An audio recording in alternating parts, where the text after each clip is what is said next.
Hello everyone and welcome back to our new video.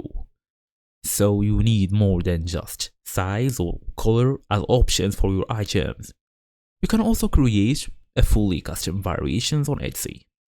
So in today's small tutorial we're gonna go through how to actually add custom variations on Etsy in 2026. Fast and easy as usual. Let's get started. So first and first, open your device, make sure you are fully connected to the internet, then go and look for Etsy.com in your favorite browser.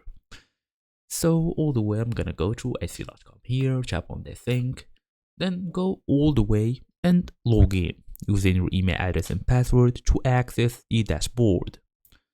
So after this, we're gonna go all the way to tap on Shop Manager here so we can access our listings.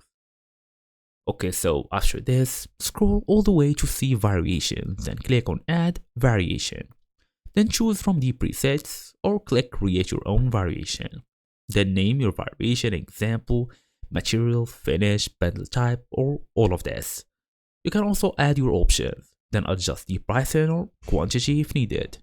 All you're gonna do now is save the listing and go for it.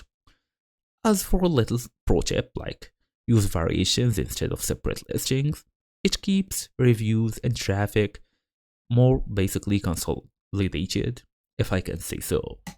And that's the whole idea here. So as I told you, all you're gonna do, go to the shop manager, tap on listings, scroll all the way down to variations, then basically choose from a preset or add one of your own, and that's it. Thank you all for watching, and I'll see you all in the next video.